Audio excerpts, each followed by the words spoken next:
La enorme submeseta alcarreña, de las más altas en Castilla, es una altiplanicie surcada de ríos y arroyos que tajan la tierra en pequeños y grandes valles, según la dimensión del río.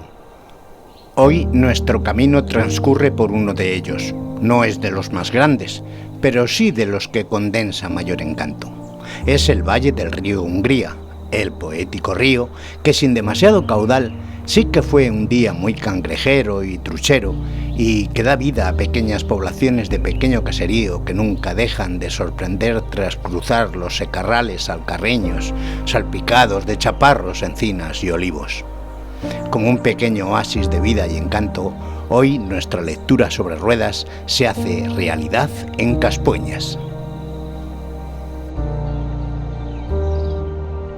Esta pequeña villa, en la actualidad, no rebasa los 140 habitantes, nació en la Edad Media y era alfoz o aldea del común de tierras de Hita. Antes eran tierras de realengo o del rey, hasta que Alfonso X el Sabio, allá por el siglo XIII, las donase a su hermano, el arzobispo don Sancho, que lo fuera de Toledo, y por tanto pasaron al patrimonio del señorío arzobispal con cabeza en Brihuega, villa cabecera de la Alta Alcarria, de la que no dista mucho.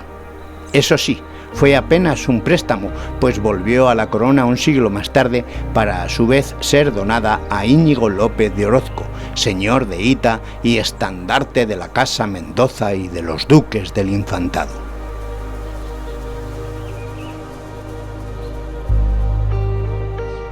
Hacia el siglo XVII, Carlos II le concedió el distintivo de villa y comenzó su camino independiente. Un camino no exento de historia y leyendas y por su disposición a veces protagonista relevante en hechos históricos de España. Los libros son como espejos, mirándonos en ellos descubrimos quiénes somos. Esta frase de José Luis Villalonga no puede ser más exacta, pues los libros son el reflejo de hechos del hombre, vidas de hombres, historia de los hombres que algunos conocen bien de sus pueblos, como es el caso. Y hay una segunda versión, que a lo mejor sea más lógica, que es un pueblo de estos que se formaron, se construyeron en la Reconquista. Yo estoy más en la segunda versión. Es un pueblo que data de la Reconquista y su fundamento no creo que sea anterior al siglo XV, siglo XVI. No hay sitio que no se precie de sus leyendas y no iba a ser menos Caspueñas, con historias y sitios de hechos truculentos, de brujas y misterios. Tenemos un crimen, cuidado que no es fácil, pero tenemos un crimen, en la historia hay un crimen en el pueblo que bueno, lo guardamos como histórico porque bueno, es el único que hubo afortunadamente, ¿no? Y lo tenemos ahí como historia. Tuvimos una bruja que la llamada Santa Inquisición la persiguió y tuvo que huir del pueblo y afortunadamente no la cogieron a tiempo, se escapó.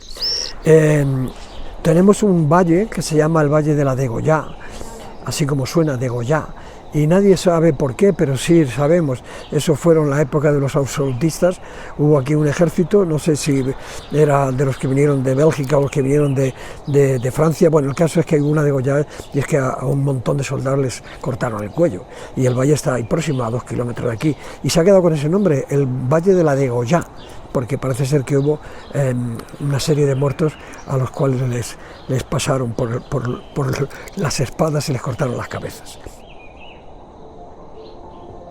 Y cómo no, Caspueñas se precia de sus hombres notables, en este caso de letras y cultura. Ni más ni menos que la Ciudad de México le debe a un caspueñero, Fray Alonso Gutiérrez de Veracruz, la fundación de su universidad. Tenemos a Fray Luis Alonso de la Veracruz, llamado de la Veracruz. Es un fraile agustino. Este hombre salía de este pueblo y se fue a estudiar a Salamanca. Primero estuvo en Alcalá de Henares, luego estuvo en Salamanca y al final cruzó el charco y se fue a América, en México. Y en México está quizá más reconocido que aquí, fue el fundador de la primera biblioteca en México, hablan también de la primera universidad. Y fue un hombre que se introdujo tanto en la cultura azteca y en la cultura mexicana, que aprendió su lenguaje, y de hecho hay dibujos en donde sus cátedras había sentado junto a europeos indígenas que escuchaban sus palabras, y en fin, creo que es un hombre que le debemos mucho. Le llamó el rey para ser ministrable y él dejó aquello, se llenó el barco de libros y se volvió a América. En fin. Los libros, esos que nos hacen vivir todas las vidas, esos que nos hacen querer vivirlas. El bibliobús abre sus puertas y nos esperan los cascueñeros con ganas de más lecturas. Estas vienen sobre ruedas a cumplir su cita de cada mes. Cada vez que un libro cambia de manos, cada vez que alguien baja sus ojos a las páginas, su espíritu crece y se fortalece.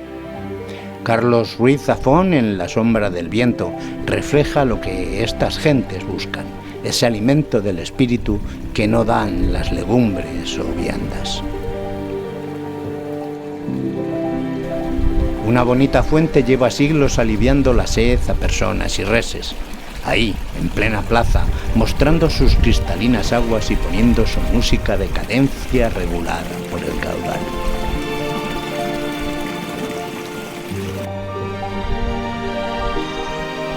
También la iglesia, coqueta y pequeña, pero muy hermosa, con sus 5 siglos luciendo espléndida.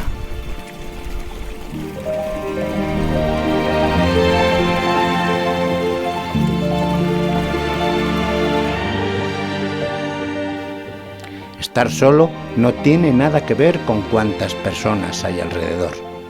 En Revolutionary Road, Richard Yates escribía esta nota, y para quien anda en soledades, los libros llenan más los vacíos que 1000 imágenes.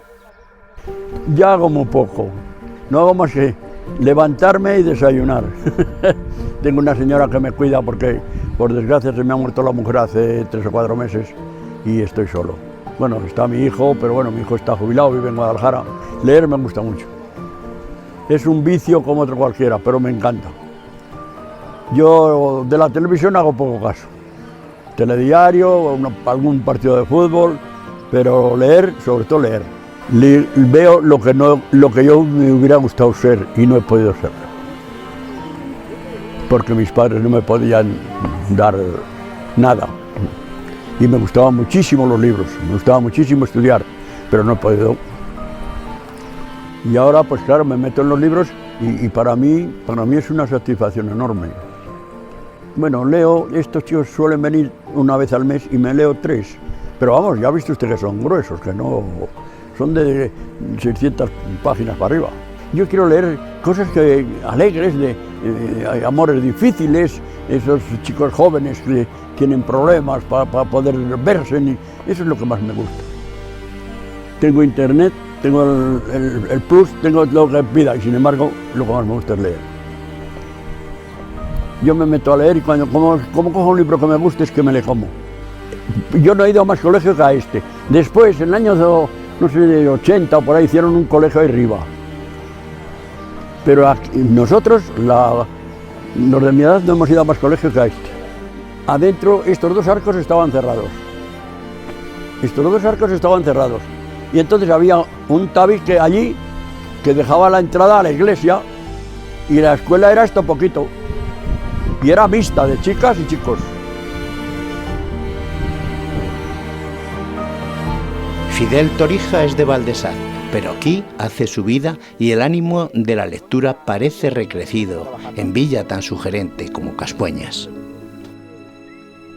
Leo libros pues de filosofía o de cualquier tipo de ciencia, formarme. Yo creo que se conoce poco. Yo soy nuevo usuario y me lo he encontrado un poco de sorpresa en el pueblo. Y yo creo que se conoce poco. Y lo que he visto está bastante bien. El bibliobús demuestra a cada paso su valía. Se hace necesario y se celebra. La bibliotecaria da razón de ello. Cuando se acerca una persona nueva al bibliobús, normalmente les preguntamos que si tienen carné de la biblioteca, de alguna biblioteca de aquí de Castilla-La Mancha, porque muchas veces tienen de Guadalajara o de otro pueblo. Y si lo tienen, pues ya con ese carné pueden hacer uso del servicio del bibliobús. Y si no lo tienen, nada, nos rellenan unos datos, comprobamos el DNI y les hacemos una foto nosotros y con eso ya, con el carné, que en este caso nosotros lo imprimimos en Guadalajara y la siguiente vez que venimos se lo entregamos, pero ya desde el momento en que rellenan los datos y ya metemos sus datos al ordenador pueden usar el bibliobús. Sabía que existía en Guadalajara el servicio, pero no lo había visto nunca. He cogido un libro, no sé, uno que me ha interesado un poquito la portada, La España Invisible. No sé, a ver qué cuenta.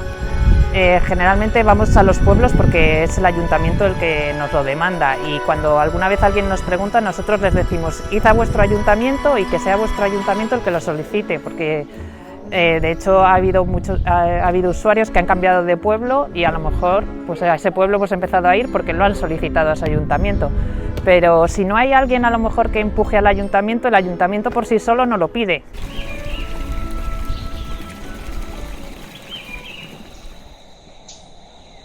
Siempre tuvo molinos Caspueñas y uno de ellos fue en su día piscifactoría, una que además de truchas daba poemas y tuvo importantes visitantes, pues era dirigida por el prestigioso poeta Francisco García Marquina, que también era ingeniero agrónomo. Entre sus paredes fueron numerosas las reuniones literarias y en alguna estuvo presente el literato Cela, de quien era uno de sus amigos más íntimos. Caspueñas es buen destino para la tranquilidad y el relajo. No son pocos los que en esta villa han hecho su casa de espléndida planta, atraídos por la magia de un valle singular, por hermoso. Un valle que permanece casi intacto y aún hoy puede verse tal y como lo viese aquel fraile literato caspueñero con aires indianos que llevase la enseñanza a Nueva España.